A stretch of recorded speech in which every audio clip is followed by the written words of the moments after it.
मुख में नाम और मनमानी आचरण पर शासन, फिर ये संसार की धूप उसको लगती नहीं है। फिर दैहिक दैविक भौतिक कोई भी ताप उसे स्पर्श नहीं करता है। जो हमें आनंद अनुभूति स्थिति प्राप्त होनी चाहिए वो स्थिति नहीं है। बिना स्थिति के बातों से माया पर विजय प्राप्त नहीं की जा सकती। इसलिए नाम जिह्वा से और बुद्धि एकदम सावधान होकर मन की हर चेष्टा पर निरीक्षण। मंगल में भगवान ऐसा विधान बनाएंगे कि आप सर्वदा सुखी और प्रसन्न रहेंगे यदि आप ऐसे चलेंगे। भगवान हमारे विचारों को देखते रहते हैं। ध्यान से सुनना, तुम जो विचार अंदर कर रहे हो वो भगवान देख रहे हैं। जब भगवान देखते हैं कि इसकी आशा का विषय संसार है, मैं नहीं हूं, तो अब बाहरी हमारी क्रियाएं भक्ति की हो रही हैं, आशा संसार की है, तो भगवदानंद का अनुभव नहीं हो रहा है, हाथ में विफलता लगती है। भगवान तुम्हारे अंदर के विचार को देखते हैं। तुम्हारे विचार में यदि आंतरिक संसार के सुखों की आशा है तो वो आपके अंदर हैं, अनुभव में नहीं आएंगे। देख लो, जो लोग कहते हैं ना कि इतने वर्ष हो गए हमें नाम जप करते, उसका भाव समझो। अंदर के विचार भगवान तुम्हारे देखते रहते हैं। तुम्हारी आशा यदि संसार के भोग हैं तो सामने नहीं आएंगे, यही हृदय में बैठे हैं। उत्तम भाव प्राप्त करने के लिए तुम्हें अपने मन से संसार के विचार हटाने होंगे। ये जो भगवत चर्चा है, भगवान की लीला कथा है, इसमें इतनी सामर्थ्य कि आपके विचारों का परिवर्तन हो जाएगा। शृण्वतां स्वकथा कृष्ण पुण्य श्रवण कीर्तनः हृदयंतस्थो हरभद्राणि विधुनोति सुहृत्सताम्। भगवान श्री हरि श्री कृष्ण का जब यश सुना जाता है, नाम महिमा, गुण महिमा, लीला कथा, पुण्य श्रवण कीर्तनः सताम साधु नाम सुहृत हितकारी। भगवान श्री कृष्ण स्वकथा स्वकीय गुणानाम कथा श्रृण्वताम श्रवण परायणानाम अंतस्थ हृदय स्थिता। भगवान श्रवणेन्द्री के द्वारा जाकर उसके हृदय में स्थित हो जाते हैं। भगवान की कथा पुण्य श्रवण कीर्तन परम पुण्य प्रदान करने वाली है। जब हम कानों से भगवान की कथा सुनते हैं, नाम महिमा सुनते हैं, तो भगवान कानों से हमारे हृदय में जाकर प्रकाशित हो जाते हैं। भगवान श्री कृष्ण स्वकथा स्वकीय गुणानाम कथा शृण्वताम अंतस्थ हृदय स्थिता। जहां वो हृदय में गए तो सन हृदय स्थितानि अभद्राणि दुर्व्यसन रूपाणि अशुभानि विधनोति विनाशयति दूरी करोति। भगवान श्री कृष्ण कथा सुनने वालों के हृदय में श्रवणेन्द्री के द्वारा जाते हैं और सब व्यसन, सब दुर्वासना, सब पाप कर्म जो हुए उनका नाश कर देते हैं। हृदय स्थितानि अभद्राणि दुर्व्यसन रूपाणि अशुभानि विधनोति विनाशयति। केवल कथा सुनने मात्र से हमारे विचारों का परिवर्तन। बहुत सुंदर बात, भगवान सदैव आपके विचार देखते हैं अंदर के। जब आपके विचार संसार के भोगों के होते हैं, संसार की आशा होती है, तो वो आपके सामने प्रकट नहीं होते हैं। बहुत समय साधन करते हुए भी प्रकट नहीं। तो अंदर के विचारों का परिवर्तन कैसे हो? तो बोले कानों से खूब भगवान की कथा सुनो। प्रभु के नाम महिमा, रूप महिमा, लीला, धाम, गुण ये सुनोगे तो श्रवणेंद्री से भगवान हृदय में जाएंगे और भगवान हृदय में जाकर सारे व्यसन, अशुभ, पाप इन सब को नष्ट कर देते हैं। जो अभद्राणी हैं, दुर्व्यसन रूपाणी हैं, अशुभानी हैं, वो विधनोति विनाशयति, हृदय को निर्मल कर देते, अर्थात हृदय के विचार अब भगवत स्वरूप होने लगते हैं। पिबन्ति ये भगवत आत्मनः सताम कथामृतं श्रवणपुटेषु संभृतं पुनन्ति ते विषय विदूषिताशयम् ब्रजन्ति तच्चरण सरोरुहान्तिकम्। ये जना सताम भक्तानां मुखात्, जो जन सदैव भक्तों के मुख से भगवता श्री कृष्ण कथामृतम कथा सुधम श्रवण पुटेशु, जो जन भगवान के प्रेमी भक्तों के मुख से भगवान की महिमा चर्चा सुनते रहते हैं, तो ते विषय दूषित आशयम, विषय ही विशेषेण दूषितम मलिनीकृतम, अर्थात जो मन हमारा सदैव विषय चिंतन करते हुए मलिन हो गया था, जहां हम भगवान के प्रेमी भक्तों के मुख से चर्चा सुनी तो भगवान उसके हृदय की वासनाएं नष्ट कर देते हैं। कथा का बहुत बड़ा प्रभाव है। धुंधकारी ने कोई और साधना नहीं की थी, केवल 7 दिन एकाग्र चित्त होकर श्रीमद् भागवत की कथा सुनी तो पार्षद स्वरूप होकर के विमान में बैठकर गोकर्ण जी के सामने भगवत धाम को गया। रत्नावती जी ने और कोई साधना नहीं की थी, केवल भगवत चर्चा सुनी। प्रभाव से उनको नाभाजी महाराज ने भक्त भूप कहा है। ऐसा त्याग महारानी होते हुए, सम्माननीय होते हुए मुंडन करा के बैठ गई संतों की सभा में, कोई भय नहीं। भगवत कथा विषय वासनाओं से मलिन अंतःकरण को बहुत जल्दी शुद्ध करती है और हरि के चरण कमलों का अनुभव होने लगता है कि प्रभु के श्री चरणारविंद हृदय में विराजमान है। धर्मः स्वनुष्ठितः पुंसाम विश्वक्षेन कथासु यः नोत्पादयेद यदि रतिम श्रम एव हि केवलम। यदि आप बहुत से सब साधन करते हैं और भगवान की कथा सुनने में, सत्संग सुनने में आपकी रुचि नहीं है, तो यहां कह रहे हैं कि मानो आपको जितने भी साधन धर्मानुष्ठान किया उस फल है, साधना का फल है कि भगवत चर्चा में आपकी प्रीति हो जाए। बावरों रस में फिरे खोजत नेह की बात, कोई प्रभु की चर्चा सुना दे, कोई सत्संग सुना दे।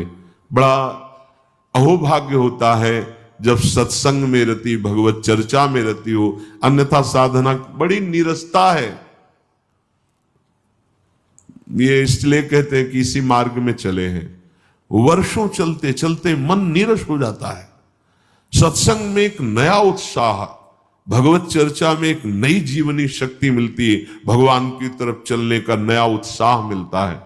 नहीं तो आगे चलकर फिर साधक राग द्वेष में फंस जाता है, निंदा स्तुति करने लगता है, अपने में श्रेष्ठ भाव, दूसरे में हे भाव, और वो सतमार्ग से गिर जाता है। सत्संग ही एक है जो हमारे दोषों का दर्शन कराकर ऐसी युक्तियां जिससे दोष त्याग हो और भगवत चरणारविंद में प्रीति हो। नात्यंतिकं विगणयन्त्यपि ते प्रसादं किं त्वन्यदर्पित भयं भुव उन्नयैस्ते।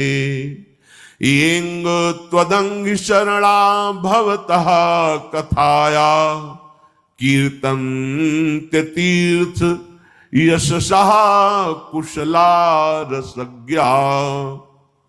जिन्होंने पवित्र कीर्ति भगवान की कथा सुनने में रुचि कर ली, बड़ी जल्दी कल्याण हो जाता है, बहुत जल्दी मंगल हो जाता है। बस विश्वास कर दे। इसमें खास बात होती है कि आप सत्संग सुन रहे हैं तो आपको ये विश्वास हो जाना चाहिए कि मेरा परम कल्याण निश्चित है। अगर परम कल्याण ना होना होता तो मुझे सत्संग सुनने को ना मिलता, मुझे वृंदावन आने को ना मिलता, मुझे भगवत चर्चा सुनने का सौभाग्य ना मिलता। जिन्होंने कीर्तनी पवित्र यश वाले भगवान की मंगलमयी कथाओं के सुनने का व्यसन बना लिया है, देखो सनक सनंदन सनातन सनत कुमार, इनको कौन सी जानकारी की जरूरत है, लेकिन ये हर समय कभी नाम जप में हरिशरणम और कभी 3 श्रोता बन जाते हैं और 1 वक्ता बन जाते हैं। कैलाश पर्वत पर 60,000 योजन का वट वृक्ष है। 1 योजन का मतलब 4 कोश होता है।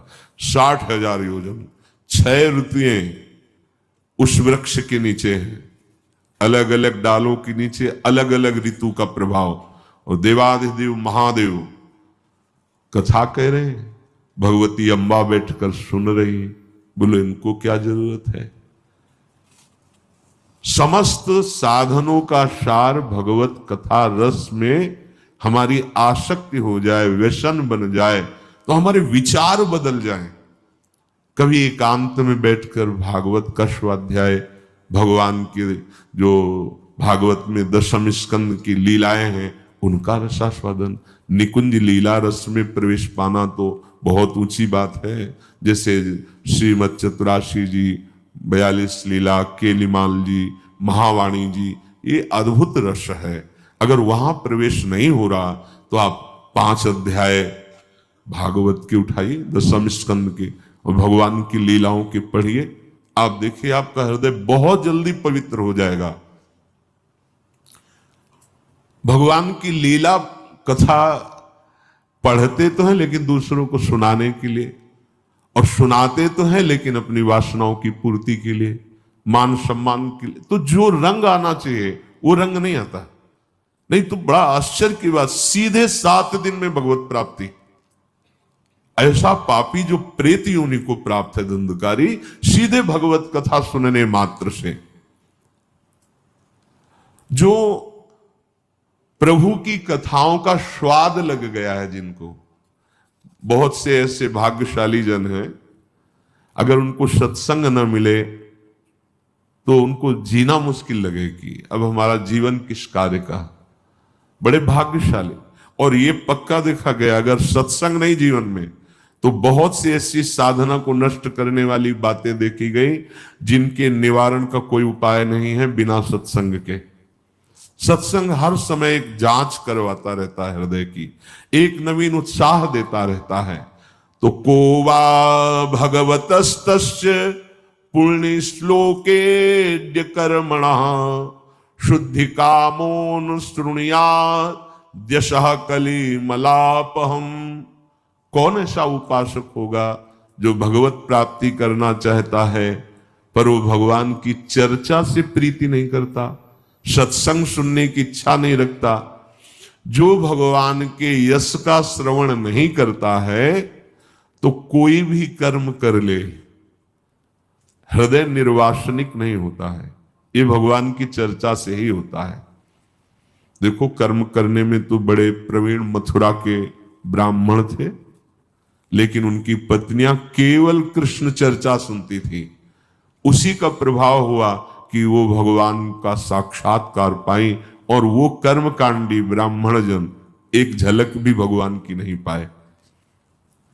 तो कौन ऐसा उपासक होगा जो कलिमलहारी भगवान के यश का श्रवण न करना चाहे?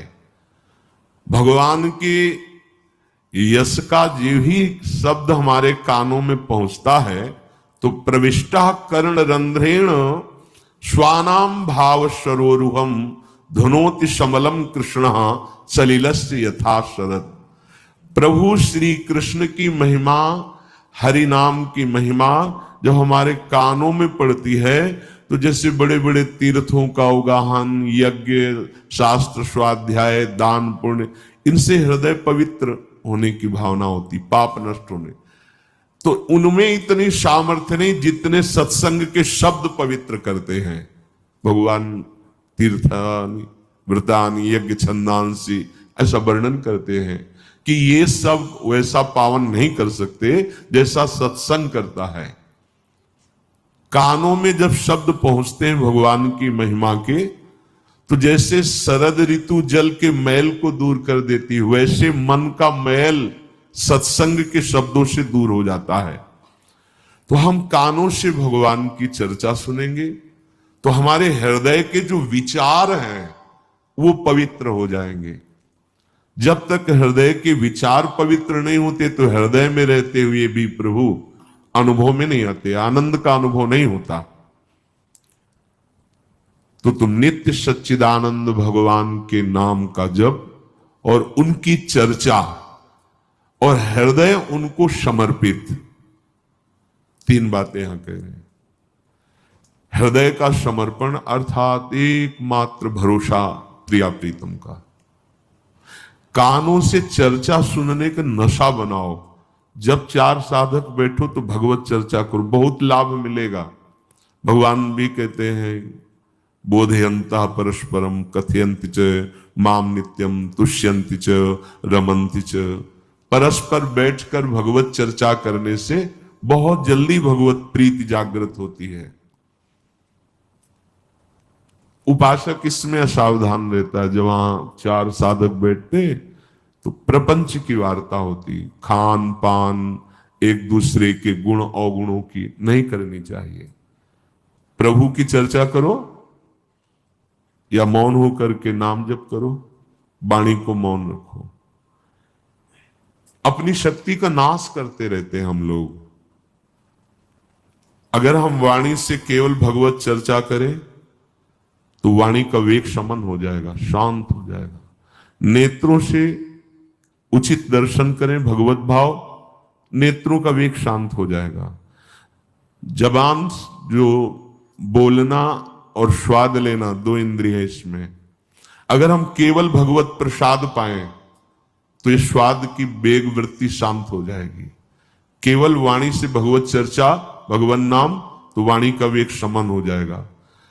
और जब हमारे विचार पवित्र हो जाएंगे तो जनेन्द्रिय का वेग शांत हो जाएगा। ये वेग शांत करने की युक्तियां हैं।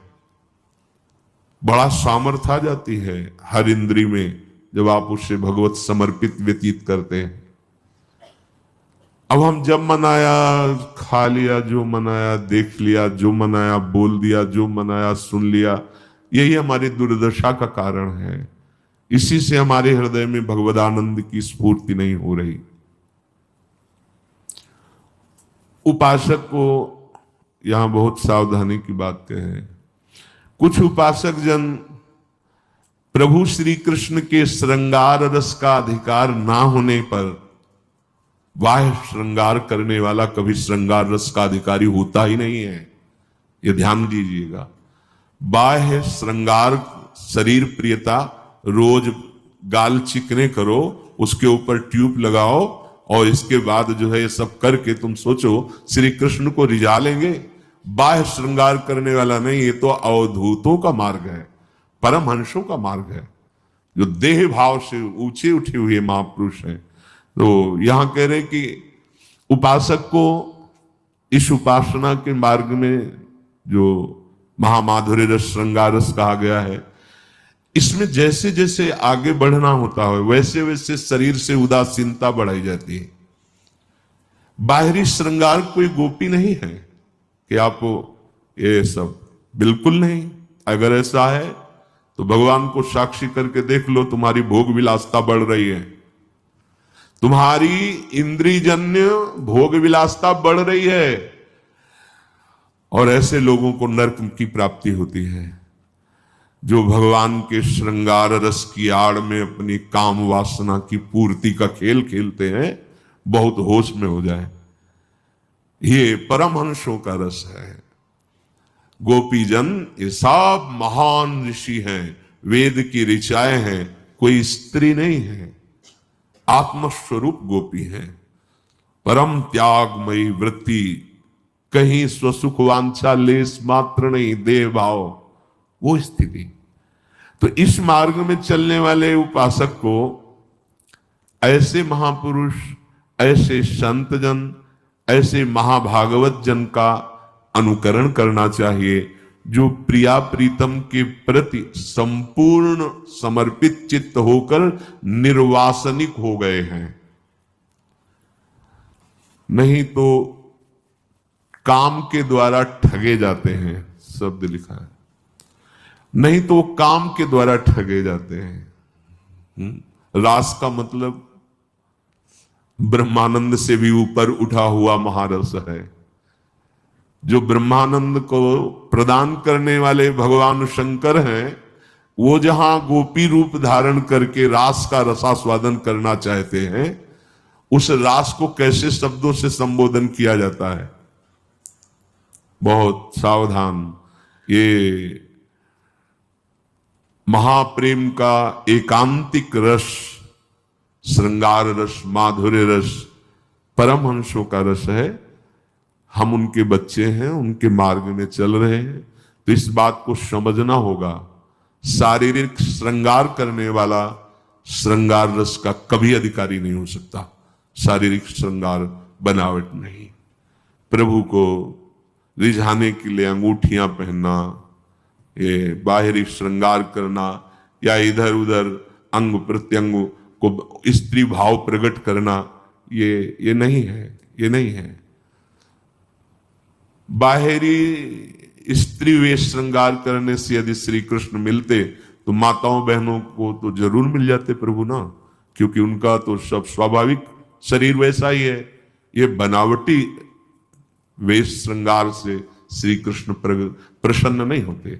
रज लगाओ, उदासीन वृत्ति रखो, निरंतर नाम जप करो, तो प्रभु के प्रताप से, रसिकों के संग से आपके पता चल जाएगा कि इस देह से रहित भाव देह है, वो है गोपी, वो है नित्य दास, वो है नित्य सहचरी। बहुत भूल में फंस जाते हैं और ऐसी भूल भुलैया प्रकट करते हैं कि बाहरी जो सही मार्ग में चलना भी चाहते हैं उनको भ्रष्ट कर देते हैं। इसलिए राधा कृष्ण की प्रेम उपासना करने वाले रसिकों के संग से अपने शरीर राग को मिटाना प्रथम कर्तव्य है, सजाना नहीं है। आप जब रज लगाएंगे तो रजोगुण नष्ट होगा, और जब पाउडर लगाएंगे तो रजोगुण बढ़ेगा, शरीर आसक्ति बढ़ेगी। केवल दर्पण देखिए तिलक लगाने के लिए, बस। इसको बार बार मत देखिए, ये नारकी गति प्रदान करने वाला है, इसका राग दुर्गति प्रदान करने वाला, ये तुम नहीं हो। इसको सजाने से श्री कृष्ण नहीं मिलते हैं। बात अंदर की समझो, इसका राग मिटाओ। पांचों भूले दे सुधी, छठे भावना रास की, सत्य मार्ग का अवलंबन। आज बड़ा खिलवाड़ किया जाता है श्रृंगार रस की आड़ में, वासनाओं की पूर्ति। क्या है श्रृंगार रस?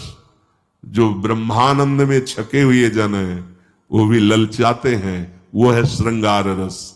वो कोई सांसारिक संबंध नहीं है, सांसारिक भाव नहीं है।